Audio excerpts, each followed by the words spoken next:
Hey, everybody. Welcome to EduMatch. Thank you so much for tuning in. So check us out at podcast.edumatch.org/tweet talk. So I'm here today with the amazing Raye Wood, who is a contributing author, returning contributing author to EduSnap. So she was in EduSnap 16. Now she's in EduSnap 17. So welcome to the show, Raye.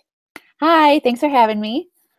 All right. Well, thanks for being here. Great to have you. So I'm going to read your bio for anyone who may not be familiar with you. So Raye is a national board certified teacher who's currently teaching third grade. She has a master's degree in teaching English as a second language and is currently writing her doctoral dissertation on self-regulation in elementary students. Her passion areas include technology integration, teacher-powered schools, and helping teachers take leadership roles while continuing to teach. So that is awesome, Raye. And once again, thank you so much for being here. Absolutely. All right, cool. So we're going to jump into question one. So tell us a little bit about your background and who or what inspired you to go into education. Well, it's actually funny because I had a daughter in high school, and so I thought I needed to be practical. And I went to school to be an accountant when I got out of high school. Like, this is not going to work for me. So it actually was after I got married that I decided to go back to school to be a teacher. So by the time that I finished my degree, I actually already had all my children, and my youngest two were 2 and 3 when I graduated. So I already had kids and had that mom role behind me before I started teaching, which was, I think, really helped me personally. But it's funny that I waited so long to become a teacher because I actually wanted to be a teacher when I was in second grade because my second grade teacher was absolutely amazing. And I remember thinking, I want to be just like her when I grow up. So funny story actually about that. When I student taught, she was still teaching at that school because I student taught where I went to school in second grade. And she remembered me and I obviously remembered her. And so that was just kind of cool to be able to say, hey, because of you, here I am. That is super cool. And I know that she was probably so happy and thrilled to see you again. So that is awesome. So if you could just tell us about your journey and connecting with other educators, because you were definitely a very active member of EduMatch and other communities as well. So what have you learned along the way as you've connected with other educators? Well, it's funny actually how I got connected so much is I kept going to conferences and workshops and people kept talking about this thing called Voxer. And I'm like, what is Voxer? I have no idea what this thing is. And I went to an ESET 2 conference and they kept talking about how they planned the entire event just through Voxer. They never actually sat down with each other. And so finally I was like, okay, I have to check this thing out. Like, I don't know what's going on. And actually you were my first connection because I want to join DocVox for people who are getting on their doctorates. And then from there, the first big EduMatch, what do you call them? Oh my gosh, the word is escaping me. Ed Camp Voice was on. And so I connected from there and then joined EduMatch, and it's kind of exploded since then. And it's hard to believe it's only been 2 years because I actually have really good friends that I've connected with who live in Australia and who live in Hong Kong. And I would not have these connections if I hadn't expanded my PLN by joining Voxer. Well, that is awesome, and I feel so fortunate to know you, and glad that we did connect, and that you were you always share so much of yourself and your experiences. So thank you so much for that. So you wrote about restorative circles. So before we dive into your chapter, how did you become interested in restorative circles? You know, it's funny. Everything I do really stems from my own personal classroom experiences. And the year that I started learning about restorative practices, I had a really, really difficult class to the point that I actually told my principal, if you make me teach fourth grade again next year, I'm out of here. I had a really difficult time with my colleagues. One had retired in February. There was no collaboration. It was just really, really bad. But in March, I actually found out about this training that was going on. I'd heard about restorative practices. I didn't really know what it was. So I thought, okay, I got to go and see what's going on. And from there, the very next day, I actually implemented a circle in my class and it changed everything. I actually felt kind of bad that I had made the decision to leave fourth grade because I think if I'd had that knowledge about restorative practices from the beginning, that whole year would have been so different for me and for my students. Yeah, absolutely. I hear you on that. So I've been kind of a fly on the wall in a group that we're both in about restorative circles, and they seem really, really powerful. So I'm extremely excited I was extremely excited to see your chapter and to learn from you. So what can people expect to read in your chapter? I think the biggest two takeaways people will get from this chapter is just that they're not perfect. Restorative circles are definitely unique to the person who's implementing them. And I think that that needs to really be said, because so many people that I've talked to are like, well, it's not working. Okay, you don't have to do it like me. I even tell my interns that you do not have to run a circle the way that you see me do it, because you're not me and you don't need to be me. Um, I think that what I really tried to put in there was really just an overview of what restorative practices are. We call it restorative justice because it's the same thing, but also just how do you use it in a way that helps you? And so for me, because I'm kind of zany and silly, I can get really silly. I have this doll that I use. His name is Fred. I don't know why I named him Fred. I just like, he looks like a Fred. He's just this little blue doll made out of a glove.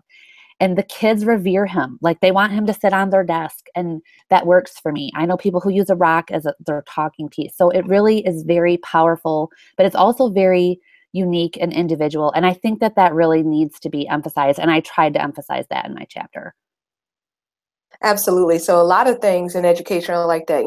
We kind of tweak it so that it works for us and for our situation. So absolutely. So for people who don't know and are unfamiliar with what restorative circles are, could you give us like a brief description? Sure. And I do think you're going to get a different answer depending on who you ask. For myself, I think there's really two pieces to a restorative circle. The first part is that it's used as a prevention measure by building community and really helping everybody to have a voice. That class that I had mentioned before, that I really feel if I'd started this before March, it would have changed everything, because they would have had a voice, but they also would have understood how they were making me feel. And that's the second part, is once you've built community and there's trust there, then everybody who is having a problem can come to the circle and say, this isn't working for me. And I've actually had students initiate a circle and say, somebody's bullying me, or, this other friend is not treating us very nicely and we don't like it. We don't want to put up with it anymore. And these are third graders, they're 8. I think that's really powerful. And so I think people just need to realize that they're mostly for prevention, but when it comes down to it, you use them to repair harm between students, between adults, between students and adults, just so everybody has a chance to say, this is how you made me feel, and I didn't like it. And it gives the person who's doing the problem, whatever that problem is, to say, I'm sorry, and really understand how somebody else felt by whatever it was that they did.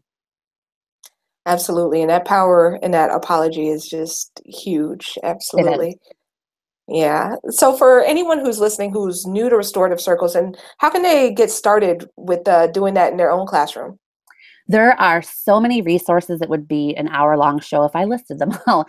But you can definitely just do a Google search about restorative practices and you will find a plethora of information. One of the most popular books I think out there right now is called Better Than Carrots and Sticks. It's by Fisher and Frey.